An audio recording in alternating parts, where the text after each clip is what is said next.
प्रिय भैया बहनों, हम सभी प्रेम माधुरी पाठ पढ़ रहे हैं। ऊपर के 3 खंड पढ़ चुके हैं।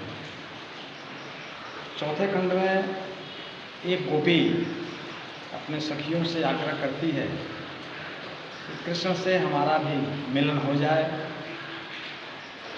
सखियों ने उस गोपी को आश्वासन भी दिया है कृष्ण से मिलन कराने का, और इस प्रकार का मनोभाव उस गोपी का बना है।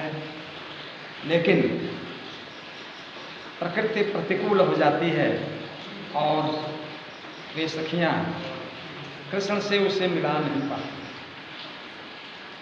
इस प्रकार वह उलाहना देती है अपने सखियों से। यही भाव इस खंड में है।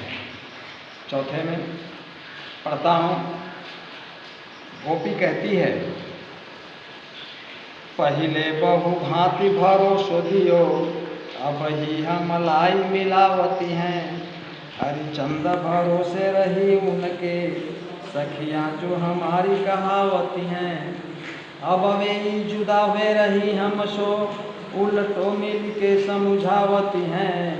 पहिले तो लगाई के आ गयरी, जल को अब आपो ही धावती हैं।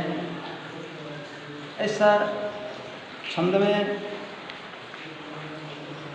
वह गोपी अपने सखियों से उलाहना देती है। ऐसा लिखा हरिश्चंद्र जी ने।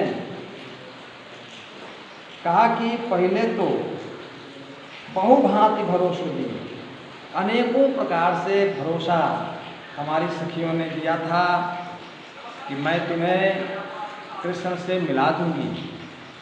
इस प्रकार का विश्वास, इस प्रकार का भरोसा उस गोपी को हो गया कि मैं अब कृष्ण से मिल सकती हूँ। अब ही हम लाई मिलावती हैं और अभी मिला दूंगी। इस प्रकार का भाव, यानी मन में एक मिलन का उत्कृष्ट भाव, सन्निकट मिलन का भाव उस गोपी के मन में पैदा हो गया।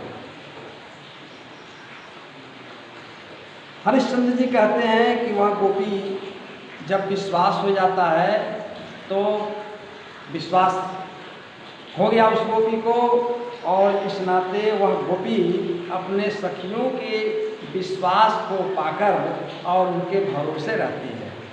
कोई दूसरा उपाय कृष्ण से मिलने का नहीं करती, क्योंकि उसको पूरा विश्वास है कि मैं कृष्ण से मिल सकती हूँ। इसलिए भरोसे रही उनके, इनके सखियाँ, हमारी जो सखियाँ हैं, क्योंकि वो हमारी सखियाँ हैं इसलिए हमें कृष्ण से अवश्य मिलाएंगी। इस प्रकार का जो विश्वास उस गोपी के मन में हो गया, यह भाव कवि ने के कहने का था। लेकिन संजोगात वे सखियाँ कृष्ण से गोपी को मिला नहीं पाती, क्योंकि कृष्ण अब मथुरा चले गए हैं। जब मिलाने की बात थी तो कृष्ण गोकुल में थे, लेकिन मिलन के पहले कृष्ण मथुरा चले गए, इसलिए अब वे कृष्ण से मिलाने में असमर्थ हैं।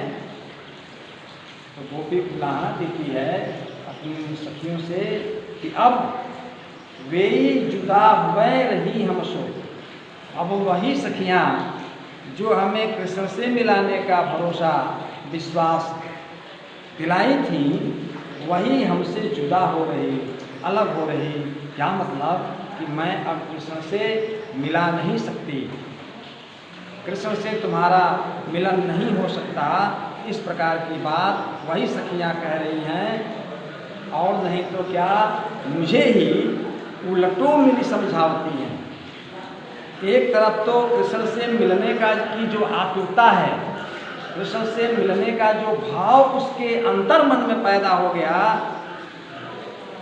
अपने अभिष्ट की प्राप्ति का भाव पैदा हो गया, और दूसरा भाव कि अब मुझे उसकी प्राप्ति नहीं हो सकती, मैं कृष्ण से नहीं मिल सकती, और नहीं तो मुझे सांत्वना देती हैं, मुझे समझाती हैं।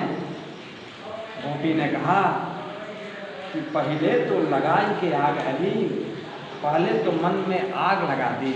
आग लगाना मुहावरा है यानी मन को उद्दीप्त कर दिया, कृष्ण से मिलने का मन बना दिया। इस प्रकार प्रेम रूपी आग मेरे मन में पैदा कर दिया उन गोपियों ने।